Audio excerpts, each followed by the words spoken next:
Hello friends, நம்ம அஜித் சாரோட AK64 படத்துல இருந்து நீ செம்மையான அப்டேட்லாம் வந்திருக்கு. அது மட்டும் இல்லாம சோசியல் மீடியா ட்ராக்கர்ஸும் நிறைய விஷயங்களை ஷேர் பண்ணிருக்காங்க. அது என்ன அப்படிங்கறத இந்த வீடியோல டீடைலா பார்க்கலாம். ஆல்ரெடி பாத்தீங்கன்னா நம்ம ஆதிக் ரவிச்சந்திரன் சாரோட டைரக்ஷன்ல ஜிவி பிரகாஷ் சாரோட மியூசிக்ல நம்ம அஜித் சார் நடிச்சு வந்த குட் பேட் அக்லி படம் ஒரு நல்ல வரவேற்பை பெற்றுச்சு அப்படின்னே சொல்லலாங்க. ஃபேன் பாய் சம்பவம்னா இதுதான்டா அப்படின்ற மாதிரி நம்ம ஆதிக் ரவிச்சந்திரன் சார் வேற லெவல் பண்ணியிருந்தாரு.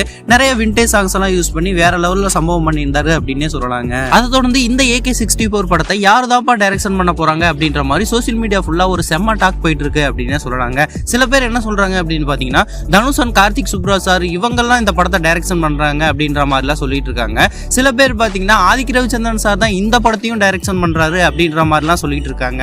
ஆனா இது வரைக்கும் படத்தரப்புல இருந்து கன்ஃபார்ம் பண்ணல. ஆல்ரெடி பாத்தீங்கன்னா விடாமுயற்சி குட் பேட் அக்லி படத்தோட ரிலீஸுக்கு முன்னாடியே KGF சலார்னு 2 பிரம்மாண்ட படத்தை கொடுத்த பிரசாந்த் நீல் சார் தான் டைரக்ஷன் பண்ண போறாரு அப்படின்ற மாதிரி சில நியூஸ்லாம் வந்திருந்தது. மேபி அந்த இது மட்டும் கன்ஃபார்ம் ஆச்சுன்னா வேற லெவல் பேன் இந்தியா லெவல்ல நம்ம அஜித் சார் ஃபேமஸ் ஆயிருவாரு அப்படிங்கறதுல எந்த விதமான மாற்று கருத்து இல்ல. ஓகேன்பா, இந்த AK64 படத்தை யார் டைரக்ஷன் பண்ண போறாங்க அப்படிங்கறது நீங்க என்ன நினைக்கிறீங்க அப்படிங்கறத கமெண்ட் பாக்ஸ்ல கமெண்ட் பண்ணுங்க. இந்த மாதிரியான அஜித் சார் அப்டேட்ஸ்லாம் தெரிஞ்சுக்க நம்ம AK சினிமா சேனலை லைக், ஷேர் அண்ட் சப்ஸ்கிரைப் பண்ணி சப்போர்ட் பண்ணுங்க.